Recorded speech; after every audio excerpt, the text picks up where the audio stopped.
네, 이번 차시에서는 리근전의 범바위의 내용, 창작 배경, 창작 동기를 살펴보도록 하겠습니다. 네, 1962년 출간된 리근전의 첫 장편소설 범바위는 광복 이후 중국의 국공내전, 즉 해방전쟁 시기 국민당 반동파와의 혈전을 다룬 조선족의 혁명 서사입니다. 네, 소설은 광복 직후 중국 동북 지구가 놓인 정권 부재기의 혼란한 사회적 현실 속에서 국가 없음의 위치에 처한 조선인의 위기적 상황과 방황 및 그들이 직면한 선택의 갈림길을 보여주고 있으며 국공내전의 와중에 그들 조선인 민중들이 중국 공산당의 영도를 선택하고 국민당과의 혈전을 통해 중화인민공화국의 건국에 기여를 함으로써 국가 없음의 상황에서 벗어나는 내용을 주선으로 하고 있습니다. 네, 기존의 논의들은 이 작품을 1953년 출간된 김학철의 첫 장편소설 해랑강아 말하라와 함께 건국 초기 조선족이 갑자기 부여받은 강력한 국민국가의 통합 요구에 직면하여 스스로의 국가적 정체성의 혼란과 모호한 경계적 존재로서의 위치를 극복하고 사회주의 중국의 국민으로 통합, 수렴되어 가는 과정에 대한 문학적 대응으로 보았습니다. 김학철의 해랑강아 말하라가 작가 스스로의 고백에 의해 당 선전부에서 준 임무에 의한 것이자 작가의 정치적 의무감에 의한 것으로 정작 작가의 주체적 감각과 역사적 안목과는 동떨어진 것으로 평가되었던 것과는 달리 특히 광복 직후의 정권 부재기의 혼란 속에서 동북잔류 조선인의 국가 없음의 특수한 처지와 이념적 선택을 통한 민족 전체의 운명의 문제를 민감하게 포착했다는 점에서 작가 리근전의 날카로운 정치적 감각과 체험의 깊이에 기초한 역사적 감각, 예리한 통찰력이 주목된다고 할 수가 있겠습니다.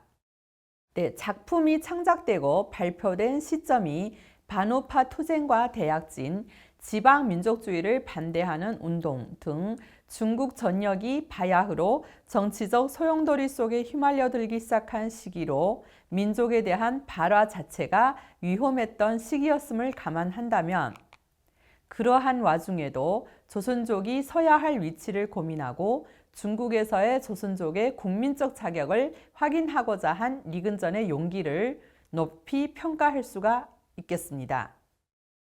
범바위의 창작 동기에 대해서 리근전은 흔히 사람들은 조선족은 조선에서 살 수 없어 쪽박 차고 중국에 밥을 빌어먹으러 건너왔다고 하는데 이는 편면적인 것이라고 하면서 우리 민족은 중화인민공화국을 세울 수 있는 기초를 여러 민족과 함께 닦아놓았고 동북에서 벼농사 기술도 전파했습니다. 바로 우리 민족의 이러한 역사를 통하여 민족의 넋을 지키고 노래하려 했던 것이라고 밝히고 있습니다. 그러나 우리는 이러한 회고가 1980년대에 이루어진 기억의 재현임을 유의할 필요가 있겠습니다. 작가 리근전이 일관되게 보여주었던 당에 대한 충성심, 그리고 그가 1957년의 반우파 투쟁 중에서 중국 공산당 영도하에 동만 조선인의 항일 투쟁사를 다룬 김학철의 해랑강아 말하라에 대해 가혹한 비판을 진행했던 것 등으로 미루어 볼 때 이러한 민족적 발화를 단지 리근전의 내면 깊은 곳에 은밀히 깃들어 있던 민족의식에 의한 것으로 보기는 무리가 있을 것 같습니다. 그렇다면 반우파 투쟁에 이어 민족 정풍과 함께 연변 전역을 휩쓸었던 1959년에 지방민족주의를 반대하는 운동 등 당시에 엄혹했던 정치적 상황에서 리근전은 무엇 때문에 굳이 이러한 민족적 발화를 했던 것일까요? 실은 굉장히 위험한 것이죠. 네, 지난 차시에서 언급했던 바와 같이 당시 중공 연변 조선족 자치주 당 선전부 부부장의 요직에 있었던 리근전으로서는 민족 자체가 금기시되고 있던 상황에서 이러한 발화가 어쩌면 일종의 정치적 생명을 건 모험이었을지도 모르는 것이 아닌가요?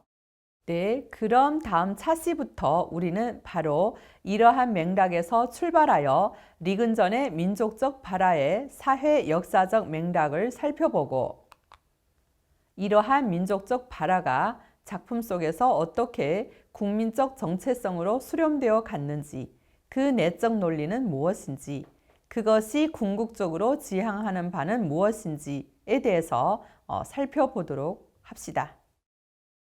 네, 이번 차시에서는 리근전의 범바위의 내용, 창작 배경, 창작 동기 등에 대해서 살펴보았습니다. 다음 차시에서는 1960년대 초반 조선족의 역이주와 흔들리는 국경이라는 문제에 대해서 조금 더 살펴보도록 하겠습니다.